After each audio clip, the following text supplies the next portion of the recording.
Bonjour, le 13 juin, nous avons la grande joie de fêter Saint Antoine de Padoue, ou Saint Antoine de Lisbonne si vous êtes plutôt du côté portugais. Saint Antoine de Padoue naquit donc à Lisbonne vers 1195 sous le nom de Fernando.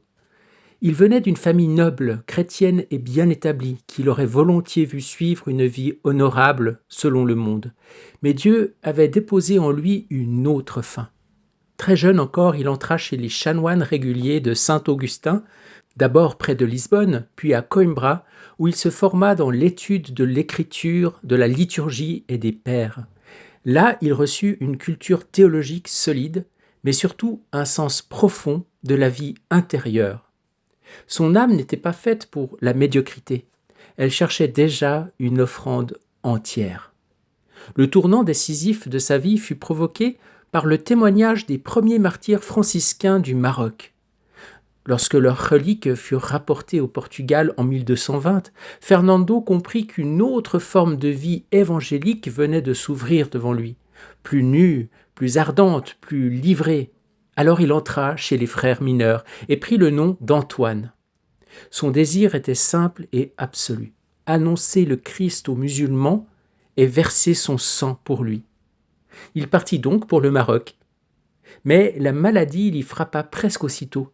Contraint de repartir, il n'atteignit pas le martyre qu'il avait tant désiré. Une tempête jeta son navire sur les côtes de Sicile.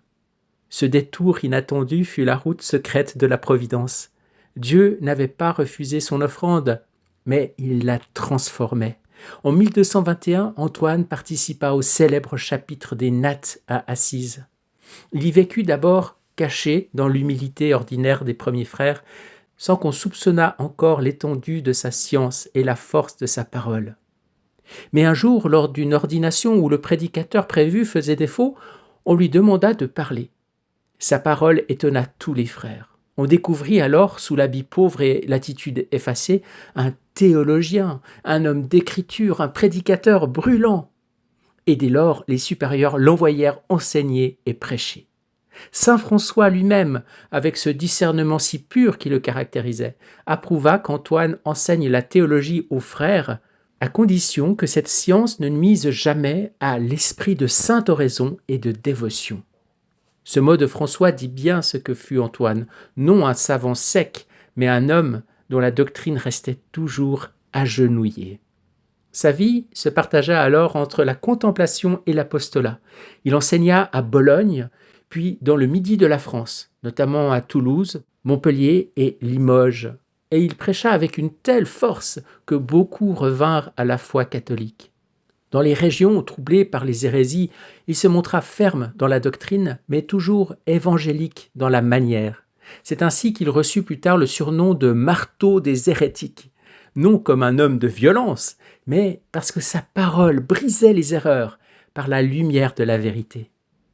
Benoît XVI a souligné qu'il fut l'un des premiers, sinon le premier, maître de théologie des frères mineurs, et qu'il contribua puissamment au développement de la spiritualité franciscaine par son intelligence, son équilibre, son zèle apostolique et sa ferveur mystique. Mais plus que son érudition, c'est sa manière d'annoncer le Christ qui frappait les foules. Antoine connaissait l'écriture avec une profondeur rare et la faisait aimer. Ces sermons qui nous sont restés sont à la fois nourris de doctrines, de symboles, d'exégèse spirituelle et d'appels très concrets à la conversion. Il parle avec force de l'humilité, de la pauvreté intérieure, de la lutte contre l'avidité, contre l'orgueil et contre l'impureté. Il appelle aussi avec tendresse à l'amitié des pauvres et à la vraie richesse du cœur. Benoît XVI a rappelé de lui cette définition de la prière, une relation d'amitié dans laquelle l'homme ouvre avec confiance son cœur à Dieu, lui parle avec affection, lui confie ses attentes, le loue et le remercie. Cette manière de prier dit bien tout son esprit, une théologie chaleureuse, profondément christocentrique, qui ne sépare jamais la vérité de l'amour. Toute son âme était attirée vers les mystères de l'humanité du Christ, et spécialement la nativité et la croix. C'est là que sa piété prenait feu, Le crucifié lui révélait à la fois l'amour de Dieu et la dignité de l'homme.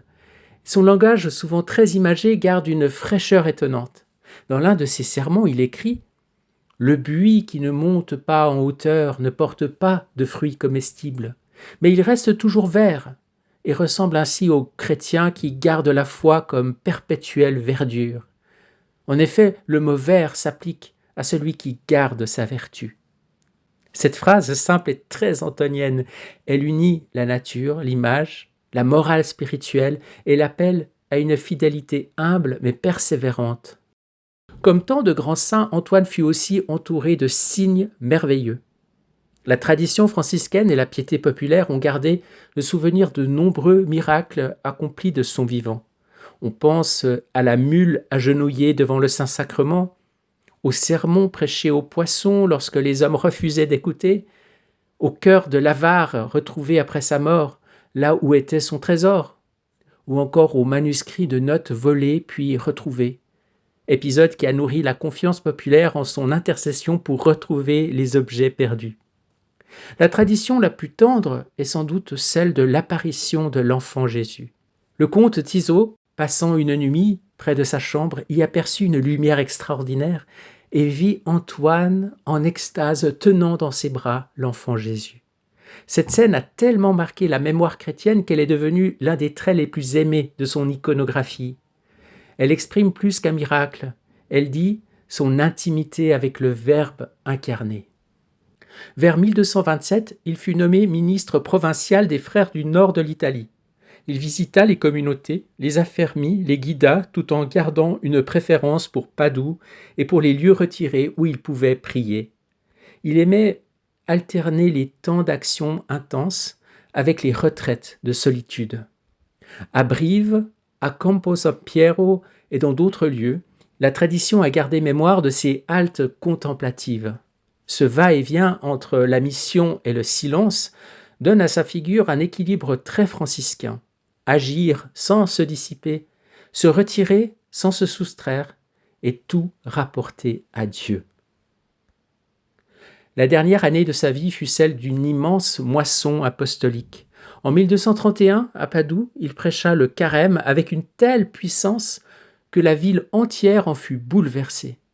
Sa parole dénonçait l'injustice, appelait à la conversion, réconciliait les ennemis, ramenait à la vérité ceux qui s'étaient éloignés. Mais son corps, épuisé par tant de labeur, ne pouvait plus suivre.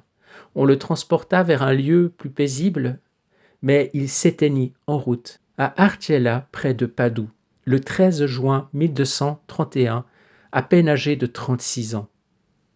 À l'annonce de sa mort, les enfants de Padoue coururent dans les rues en criant que le saint était mort.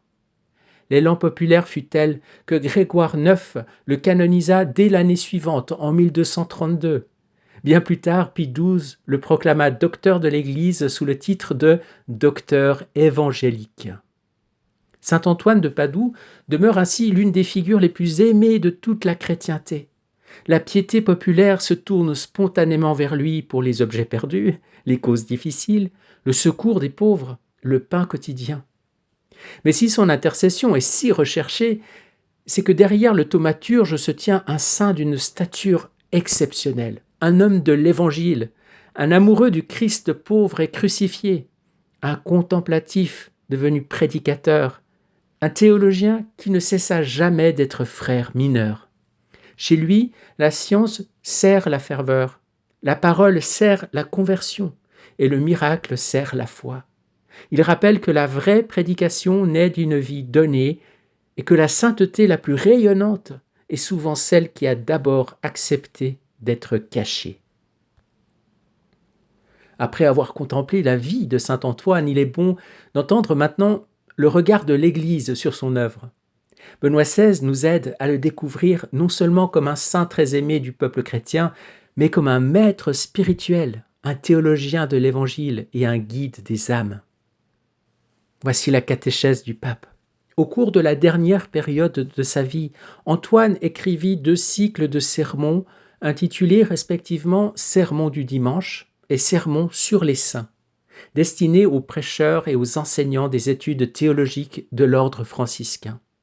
Dans ses sermons, il commente les textes de l'Écriture présentés par la liturgie en utilisant l'interprétation patristique et médiévale des 4 sens, c'est-à-dire le sens littéral ou historique, le sens allégorique ou christologique, le sens tropologique ou moral, et enfin le sens anagogique qui conduit vers la vie éternelle. Aujourd'hui, on redécouvre que ces sens sont des dimensions de l'unique sens de l'Écriture sainte et qu'il est juste d'interpréter l'Écriture sainte en recherchant les 4 dimensions de sa parole. Ces sermons de saint Antoine sont des textes théologiques et homilétiques qui rappellent la prédication vivante dans lesquels Antoine propose un véritable itinéraire de vie chrétienne. La richesse d'enseignements spirituels contenus dans les sermons est telle que le vénérable pape Pie XII, en 1946, proclama Antoine docteur de l'Église, lui attribuant le titre de docteur évangélique. Car de ses écrits émanent la fraîcheur et la beauté de l'Évangile. Aujourd'hui encore, nous pouvons les lire avec un grand bénéfice spirituel. Dans ses sermons, saint Antoine parle de la prière comme d'une relation d'amour qui pousse l'homme à un dialogue affectueux avec le Seigneur, créant une joie ineffable qui enveloppe doucement l'âme en prière. Antoine nous rappelle que la prière a besoin d'une atmosphère de silence qui ne coïncide pas avec le détachement du bruit extérieur, mais qui est une expérience intérieure qui vise à éliminer les distractions provoquées par les préoccupations de l'âme en créant le silence dans l'âme elle-même. Selon l'enseignement de cet éminent docteur franciscain, la prière s'articule autour de 4 attitudes indispensables qui dans le latin d'Antoine sont définies ainsi: obsecratio, oratio, postulatio, gratiarum actio. Nous pourrions les traduire de la façon suivante. Ouvrir avec confiance son cœur à Dieu, tel est le premier pas de la prière. Pas simplement saisir une parole, mais ouvrir son cœur à la présence de Dieu. Et puis, s'entretenir affectueusement avec lui, en le voyant présent avec moi. Et chose très naturelle, lui présenter nos besoins. Et enfin, le louer et lui rendre grâce. Dans cet enseignement de saint Antoine sur la prière, nous saisissons l'un des traits spécifiques de la théologie franciscaine dont il a été l'initiateur, c'est-à-dire le rôle assigné à l'amour divin qui entre dans la sphère affective de la volonté, du cœur, et qui est également la source d'où jaillit une connaissance spirituelle qui dépasse toute connaissance. En effet, lorsque nous aimons, nous connaissons. Antoine écrit encore « La charité est l'âme de la foi. Elle la rend vivante. Sans amour, la foi meurt. » Seule une âme qui prie peut accomplir des progrès dans la vie spirituelle. Tel est l'objet privilégié de la prédication de saint Antoine. Il connaît bien les défauts de la nature humaine, notre tendance à tomber dans le péché, et c'est pourquoi il exhorte continuellement à combattre la tendance à l'avidité, à l'orgueil, à l'impureté, et à pratiquer au contraire les vertus de la pauvreté, de la générosité, de l'humilité et de l'obéissance, de la chasteté et de la pureté. Au début du XIIIe siècle, dans le cadre de la renaissance des villes et du développement du commerce, le nombre de personnes insensibles aux besoins des pauvres augmentait. Pour cette raison, Antoine invite à plusieurs reprises les fidèles à penser à la véritable richesse, celle du cœur, qui rend bon et miséricordieux, fait accumuler des trésors pour le ciel. Ô riches, telle est son exhortation, prenez pour amis les pauvres, accueillez-les dans vos maisons. Ce seront eux, les pauvres, qui vous accueilleront par la suite dans les tabernacles éternels où résident la beauté de la paix, la confiance de la sécurité et le calme opulent de l'éternelle satiété. N'est-ce pas là, chers amis, un enseignement très important aujourd'hui également, alors que la crise financière et les graves déséquilibres économiques appauvrissent de nombreuses personnes et créent des conditions de pauvreté? Dans mon encyclique Caritas in Veritate, je rappelle ceci. pour fonctionner correctement, l'économie a besoin de l'éthique, non pas d'une éthique quelconque, mais d'une éthique amie de la personne. Antoine, à l'époque de François, place toujours le Christ au centre de la vie et de la pensée, de l'action et de la prédication. Il s'agit d'un autre trait typique de la théologie franciscaine, le christocentrisme. Celle-ci contemple volontiers et invite à contempler les mystères de l'humanité du Seigneur, l'homme Jésus, de manière particulière le mystère de la nativité, Dieu qui s'est fait enfant, qui s'est remis entre nos mains, un mystère qui suscite des sentiments d'amour et de gratitude envers la bonté divine. D'une part, la nativité, un point central de l'amour du Christ pour l'humanité, mais également la vision du crucifié, inspire à Antoine des pensées de reconnaissance envers Dieu et d'estime pour la dignité de la personne humaine, de sorte que tous, croyants et non-croyants, peuvent trouver dans le crucifié et dans son image une signification qui enrichit la vie. Saint Antoine écrit « Le Christ qui est ta vie est accroché devant toi pour que tu regardes dans la croix comme dans un miroir. Là tu pourras voir combien tes blessures furent mortelles. Aucune médecine n'aurait pu les guérir, si ce n'est celle du sang du Fils de Dieu. Si tu regardes bien, tu pourras te rendre compte à quel point sont grandes ta dignité humaine et ta valeur. En aucun autre lieu, l'homme ne peut mieux se rendre compte de ce qu'il vaut qu'en se regardant dans le miroir de la croix. » En méditant ces paroles, nous pouvons mieux comprendre l'importance de l'image du crucifix pour notre culture, pour notre humanisme né de la foi chrétienne. C'est précisément en regardant le crucifié que nous voyons, comme le dit saint Antoine, à quel point est grande la dignité humaine et la valeur de l'homme. En aucun autre lieu on ne peut comprendre combien vaut l'homme, pourquoi précisément Dieu nous rend aussi importants, nous voit aussi importants, au point d'être, pour lui, digne de sa souffrance. Ainsi toute la dignité humaine apparaît dans le miroir du crucifié, et le regard vers lui est toujours une source de reconnaissance de la dignité humaine. Chers amis, puisse Antoine de Padoue, si vénéré par les fidèles, intercéder pour l'Église entière et surtout pour ceux qui se consacrent à la prédication. Prions le Seigneur afin qu'il nous aide à apprendre un peu de cet art de saint Antoine. Que les prédicateurs, en tirant leur inspiration de son exemple, aient soin d'unir une solide et saine doctrine, une piété sincère et fervente et une communication incisive. Ces quelques accents suffisent déjà à montrer combien les sermons de saint Antoine sont riches pour la vie spirituelle. Et encore n'avons-nous évoqué ici qu'un tout petit nombre de thèmes parmi bien d'autres. La prière, la charité, la pauvreté du cœur, la dignité de la personne humaine à la lumière du crucifié, ou encore la centralité du Christ dans toute l'existence chrétienne. Mais même à travers ces quelques lignes, on perçoit bien ce que Benoît XVI appelait la fraîcheur évangélique de ce docteur franciscain. Une parole solide, priante, simple en apparence et capable de conduire l'âme vers une conversion plus profonde. La vie de saint Antoine, puis le regard porté sur ses sermons nous ont fait entendre une même voix, celle d'un homme pour qui la parole de Dieu ne reste jamais extérieure à l'âme. Elle descend dans le cœur, elle devient prière, charité, conversion, pauvreté intérieure, regard neuf sur le Christ et sur l'homme. Chez lui, la vraie doctrine ne demeure pas dans l'intelligence seule. Elle devient une vie qui aime, qui se donne, qui se laisse transformer. Alors le passage du livre du ciel que nous allons lire maintenant rejoint ce même lieu intérieur, mais en touchant la racine de toute réponse à Dieu, la volonté humaine.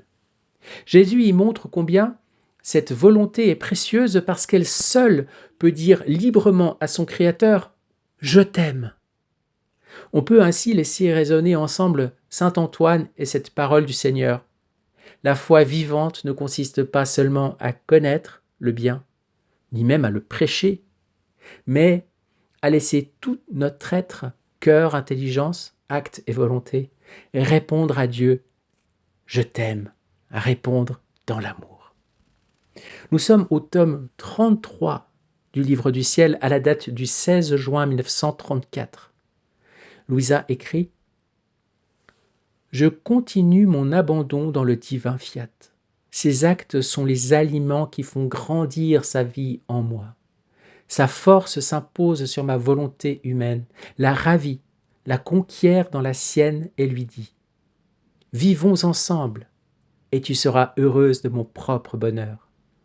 Je t'ai créé non pas pour que tu restes loin de moi, mais pour être avec moi dans ma volonté. Si je t'ai créé, c'est parce que j'avais besoin d'aimer et d'être aimé. La création était nécessaire à mon amour comme petit déploiement du champ d'action de ma volonté. Ô adorable volonté, combien tu es aimable et merveilleuse. Tu me veux en toi afin de donner vie à ton épanchement d'amour, et tu aimes tellement que les créatures vivent dans ton divin vouloir. Pourquoi donc ne nous as-tu pas créés sans volonté, comme le ciel et le soleil, afin de pouvoir faire ce que tu veux ? Je pensais cela lorsque mon doux Jésus me fit une surprise. Toute bonté, il me dit « Bienheureuse fille, tu dois savoir que parmi toutes les choses que nous avons créées, la volonté humaine est la plus belle, celle qui nous ressemble le plus. On peut donc l'appeler reine, car c'est ce qu'elle est. Toutes les choses sont belles. Le soleil est beau avec sa lumière vivifiante qui réjouit, sourit à tous et se fait l'œil, la main et le pas de toutes choses. Le ciel est beau, qui couvre toutes choses de son manteau étoilé. Mais si belles que soient toutes les choses créées, aucune ne peut se vanter d'avoir fait pour nous le plus petit acte d'amour véritable. Il n'y a pas d'épanchement en retour, tout est silence, et ce que nous faisons, nous le faisons seuls. Personne ne répond à toutes nos mères d'amour. Pas la moindre réponse, car elle doit être formée entre deux volontés qui possèdent la raison et savent si elles font le bien ou le mal. La volonté humaine a été créée reine au milieu de la création, reine d'elle-même et épanchement d'amour avec son Créateur. Reine de toutes les choses créées, elle peut librement faire un monde de bien, des prodiges de valeur, d'héroïsme et de sacrifice, si elle se met du côté du bien. Mais si elle se place du côté du mal, elle peut, en tant que reine, faire un monde de ruines et se précipiter de la plus grande hauteur jusque dans la plus basse et la plus profonde des misères. Nous aimons entre toutes choses la volonté humaine parce que nous l'avons faite reine. Elle peut nous dire qu'elle nous aime, elle peut nourrir notre épanchement d'amour, elle peut rivaliser d'amour avec nous. Nous à l'aimer et elle à nous aimer. C'est pourquoi nous l'avons dotée de ses prérogatives jusqu'à lui donner notre ressemblance. Elle n'est rien d'autre qu'un simple acte. Cependant, elle est la main, le pied, la voix de son être humain. Si la créature n'avait pas une volonté, elle serait semblable aux bêtes, esclave de tous, sans l'empreinte d'une noblesse divine, du très pur esprit de notre divinité. Il n'y a en nous rien qui soit matériel. Cependant, nous investissons toutes les créatures et toutes choses. Nous sommes la vie, le mouvement, le pilier, la main et l'œil de toutes les créatures. La vie humaine coule de nos doigts et nous sommes le souffle et le battement de chaque cœur. Et ce que nous sommes pour tous et pour toutes choses, la volonté humaine l'est pour elle-même. On peut dire qu'en raison des prérogatives qu'elle possède, elle peut se voir en nous et nous trouvons en elle notre petit miroir. Puissance, sagesse, bonté et amour de notre divinité peuvent former leur reflet en un seul acte de la volonté humaine. Oh, volonté humaine, comme tu as été créée belle par ton Créateur. Le ciel et le soleil sont beaux, mais tu les surpasses en beauté. Et même si tu n'avais pas d'autre beauté que celle de pouvoir nous dire que tu nous aimes, tu posséderais déjà la plus grande gloire, l'enchantement capable de ravir ton Créateur. Amen, Seigneur. Merci pour ce magnifique texte si profond et si important. Une fois n'est pas coutume, je vais vous proposer maintenant une méditation écrite plutôt qu'un commentaire spontané comme d'habitude. Pourquoi ? Parce qu'avec cette question de la volonté humaine, nous touchons à un point vraiment central. Central dans la spiritualité chrétienne en général, mais central aussi dans l'enseignement que Jésus donne à Louisa dans le livre du ciel. Et je voudrais donc prendre le temps d'être aussi clair, aussi complet et aussi précis que possible. La volonté humaine est peut-être le lieu le plus redoutable et le plus sacré de notre âme. Dieu pouvait créer l'homme comme le soleil, fidèle à sa course, ou comme le ciel paisible dans son obéissance silencieuse, mais il a voulu davantage. Non pas seulement une créature belle, mais une créature capable de répondre, capable de dire librement « je t'aime », capable de choisir le bien, d'entrer dans l'alliance, de devenir, par son consentement, un petit miroir de la volonté divine. Et c'est là toute la grandeur du libre arbitre. Dieu ne veut pas un amour forcé. Il ne veut pas seulement être servi par des mouvements nécessaires, mais aimé par une volonté vivante et libre. La liberté est donc une dignité immense. Elle fait de l'homme non un automate, non un esclave, non une créature conduite seulement par l'instinct, mais une personne capable de se donner. La volonté est reine parce qu'elle peut se tourner vers Dieu et lui offrir ce qu'aucune étoile, aucun arbre, aucun soleil ne peut lui donner, un acte d'amour conscient. Mais cette grandeur est aussi le lieu du combat. Par le péché originel, la volonté humaine n'a pas été détruite, mais blessée. Elle demeure reine, mais une reine affaiblie, troublée, sollicitée de toutes parts. L'intelligence voit encore le bien, mais la sensibilité tire vers le bas. Le cœur désire Dieu, mais les passions déréglées réclament leur part. L'âme voudrait monter, mais la concupiscence l'alourdit. C'est tout le drame que saint Paul exprime dans l'Épître aux Romains. « Je ne fais pas le bien que je veux, et je fais le mal que je ne veux pas. » Romains 7, 19. L'homme découvre en lui une contradiction douloureuse. Sa volonté est faite pour aimer Dieu, mais elle se sent souvent captive de ce qui la détourne de Dieu.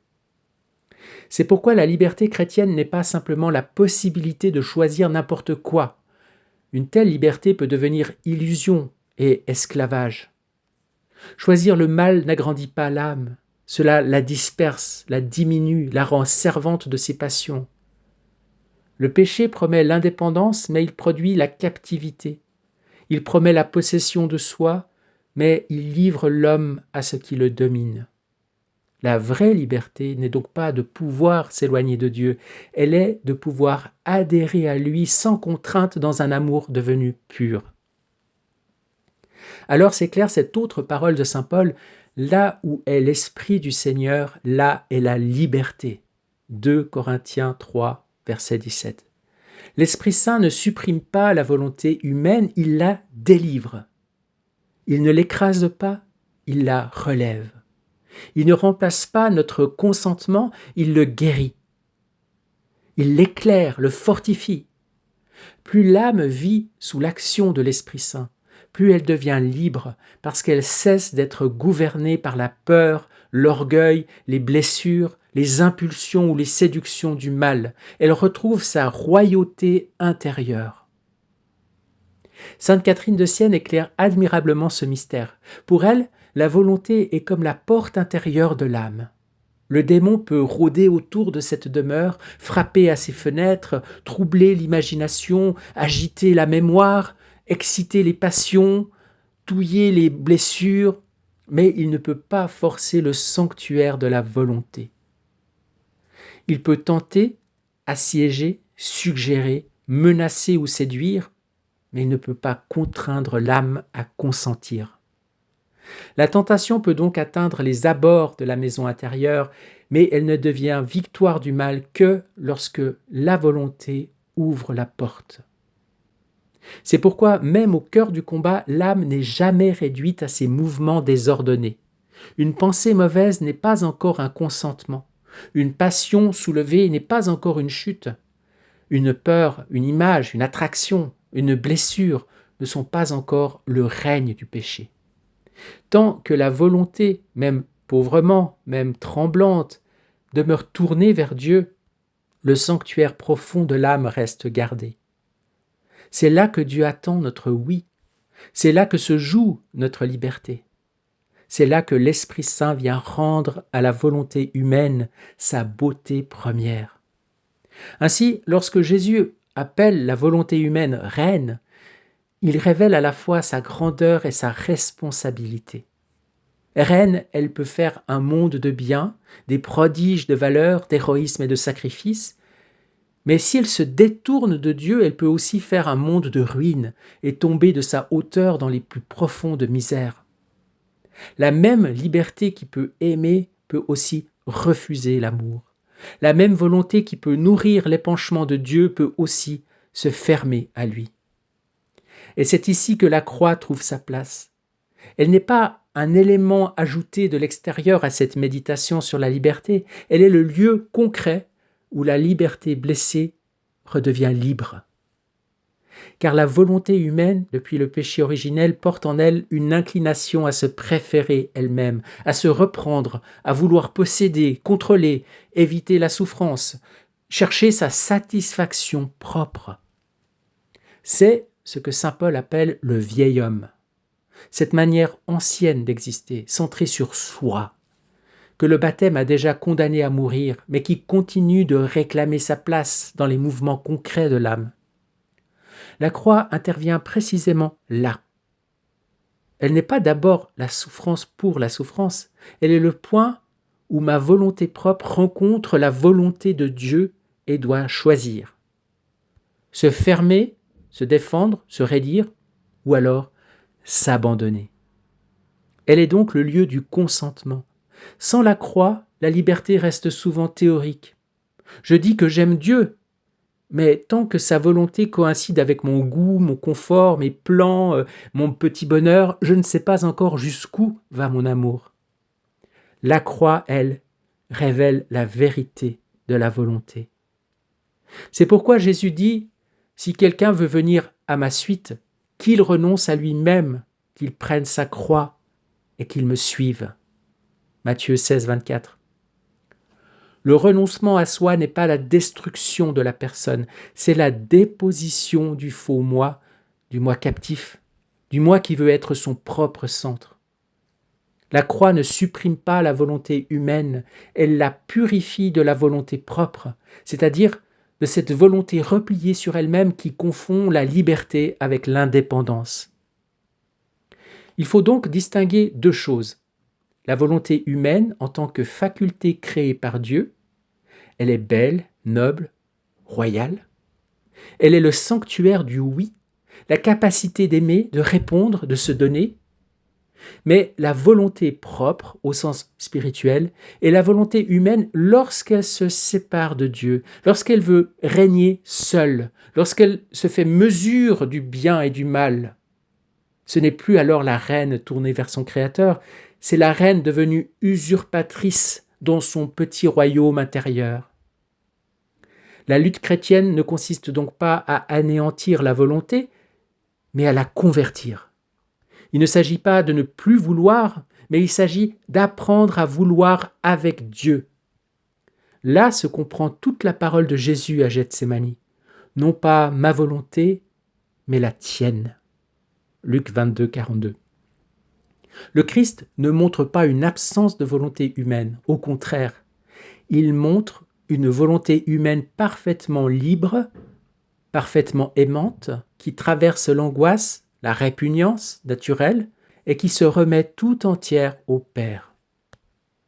C'est le sommet de la liberté.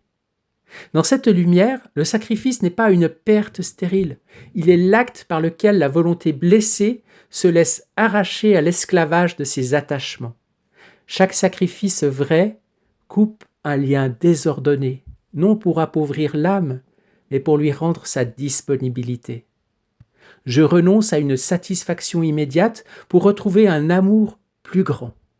Je renonce à mon orgueil pour retrouver la paix. Je renonce à ma plainte pour retrouver la confiance. Je renonce à mon droit imaginaire de tout contrôler pour entrer dans l'abandon filial. La lutte contre le vieil homme est donc la forme quotidienne de cette libération. Saint Paul le dit fortement. Vous vous êtes dépouillé du vieil homme avec ses agissements et vous avez revêtu l'homme nouveau. Colossiens 3, 9, 10. Mais ce dépouillement commencé sacramentellement par le baptême doit devenir existentiel. Il descend dans les réflexes, les attachements, les impatiences, les colères, les recherches de soi, les fuites, les convoitises, les susceptibilités. C'est là que la croix devient concrète.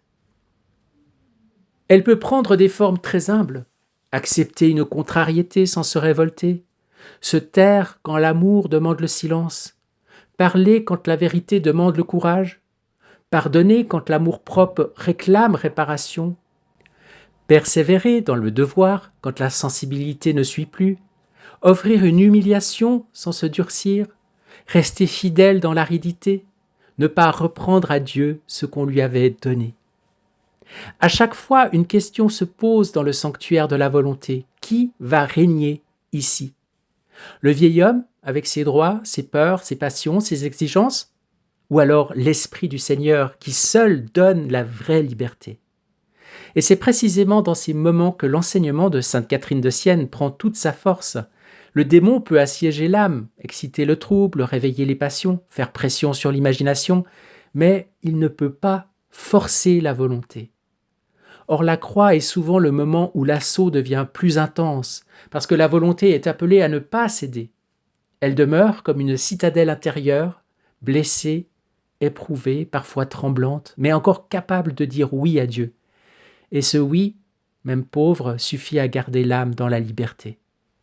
Ainsi, la croix n'est pas l'ennemi de la liberté, elle en est l'épreuve et la purification. Le sacrifice n'est pas le contraire de l'amour, il en est la preuve, lorsqu'il est porté dans l'union au Christ.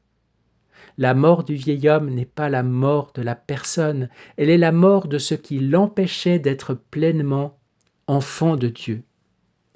Dans le langage du livre du ciel, la croix est le passage par lequel la volonté humaine cesse de vivre comme séparée, isolée, propriétaire d'elle-même, pour être reconquise par la divine volonté.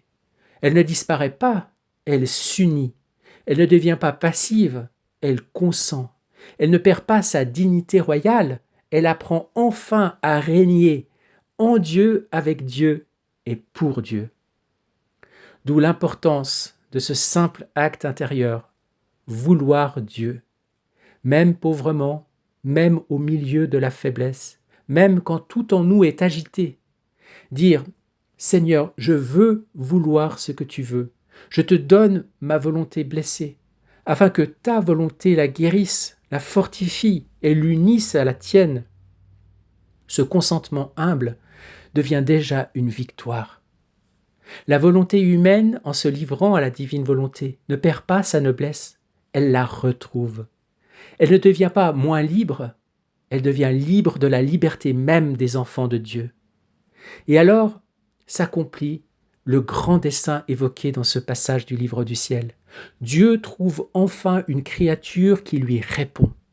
Non plus seulement un soleil qui brille sans savoir, non plus seulement une création qui obéit en silence, mais une âme qui aime, qui lutte, qui consent, qui porte sa croix dans l'union au Christ et qui peut dire à son Créateur avec une liberté sauvée « Je t'aime et je veux vivre avec toi dans ta volonté. » En ce jour, Seigneur, et unis, fusionnés dans ta divine volonté, nous voulons récapituler et faire nôtre tous les actes de la vie de saint Antoine, depuis le premier battement de son cœur jusqu'à son dernier souffle, avec toutes ses actions, toutes ses prédications, ses paroles, ses pensées, ses pas, ses gestes, ses décisions, avec toutes ses émotions, toutes ses résolutions, ses intentions. Seigneur, nous récapitulons tout ça et nous le plongeons dans le grand bain de lumière de ta divine volonté, Seigneur.